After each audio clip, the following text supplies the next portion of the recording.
Hi guys, this is another Test Miles review and we are looking at the Subaru BRZ. I'm here with Ryan Hennon and this is new for 2017.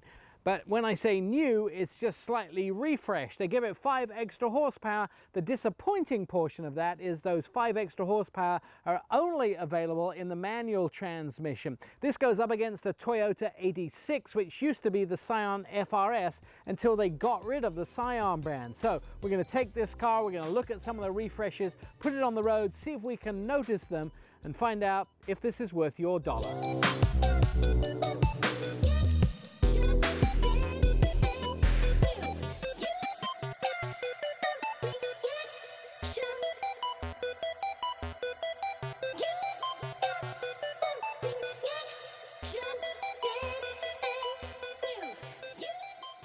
Now this limited edition has the aluminum spoiler and only several things are available on the limited edition.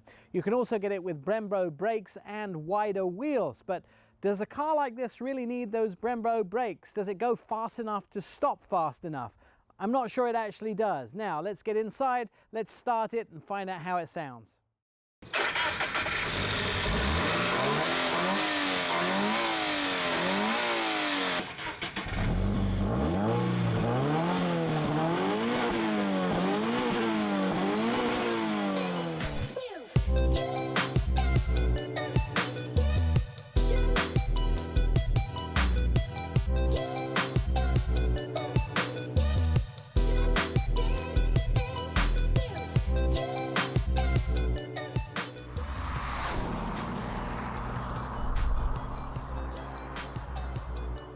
So what's new inside the 2017 Subaru BRZ? Well, they have a small screen here that does give you things like a torque and power, as well as G-force and a lap timer. Now it does have a new button on the inside, which is the track button, where you can take off your stability control and you can actually give the car a little bit more trackability, as I would like to put it.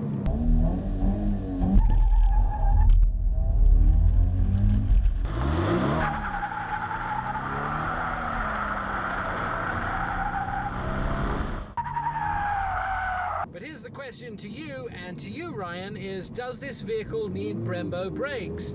I mean, let's think about it. You only have around 200 horsepower in this vehicle. Is it going to be that hard to stop? When we're talking about track time, you are going to need those extra special brakes, and that's because lighter weight brakes, less heat, less wear. I mean, of course you want Brembo brakes. 200 horsepower is enough power to get you on the track and still have a smile on your face the entire time. I completely disagree with you. You're wrong, and you're wrong. This vehicle is small, it has a small engine, it's the sort of thing that your high school teenager may call a race car, but I'm a real man. I want something that has around 400 horsepower, that's much bigger and much faster. It is a fun car, but this is not an STI or a WRX version of a Subaru. This vehicle does not need larger wheels and Brembo brakes. This vehicle is just adequate with the regular kind of brakes.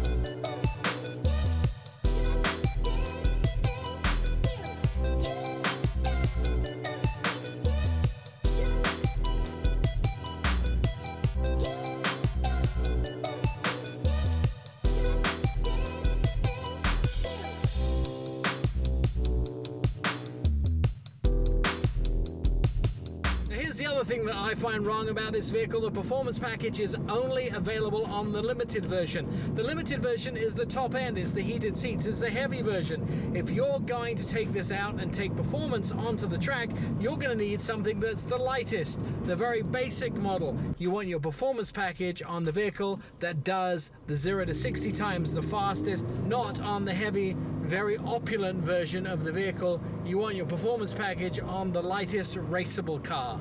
Well, let's talk about the competition that it goes up against. It goes up against the Scion FRS, which is now leaving. We're going to have the Toyota 86, which is rumored to have the electrical turbo. So it's kind of in some competition on its own. We're like talking the Fiat and the Miata. I think that's its only competition. The Fiat's not in that because it has a turbo too. So you're really looking at, this is the Miata versus the BRZ. But the 86 is basically the same vehicle, it just has a few small changes to it. So this doesn't have a turbo, so why would Subaru let Toyota put a turbo in the 86? Let's find out when the 86 actually hits the market. Now there is a special edition of this that's come out. It's the yellow version, and really it's just a color version with a few spec upgrades, nothing to write home about. They are only going to make around 500 of them, which means it will be a collector's edition. Now let's be really honest about this. They did a lot of recalibration on the BRZ, but only for 5 different horsepower, for 5 more horsepower and for 5 more pounds-feet of torque.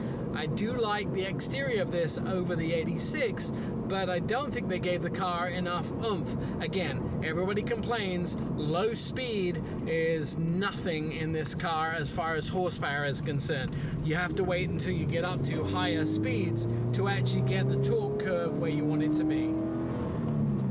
Although they have supposedly improved the throttle mapping, I can't really see it. Only 200 horsepower, 151 pounds-foot of torque inside this vehicle. Yeah, it's fun to drive in the manual version, but if you wanted an automatic version, you're not going to get that extra oomph in power. This is not the race car that everyone thinks a race car is. A race car in everyone else's mind is a V8 engine that can take corners well.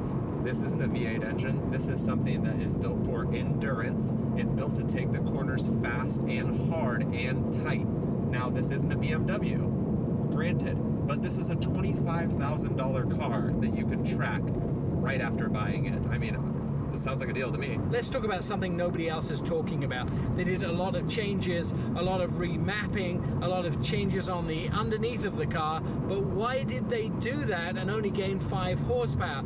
The truth is, the law changed this year, and that law means different fuel economy ratings. I think what Subaru and what Toyota are trying to do is get this car into the fuel economy range where they can sell them, where it can bring their whole fleet into better fuel economy, but without giving it too much power. Now maybe I'm not doing this right, but this vehicle has supposedly hill start assist, so we're on a hill. Let's see what happens. I put it into gear. I'm stopped on the hill. If I release the brake, we are sliding backwards. We're rolling backwards. So I'm not seeing it. Maybe I'm not using it. Maybe there's a button I'm missing somewhere. Yeah, not seeing it. Nope, not finding any button that I'm missing. Unless I'm going to scroll through a whole bunch of menus, I'm not seeing the hill start assist on this vehicle.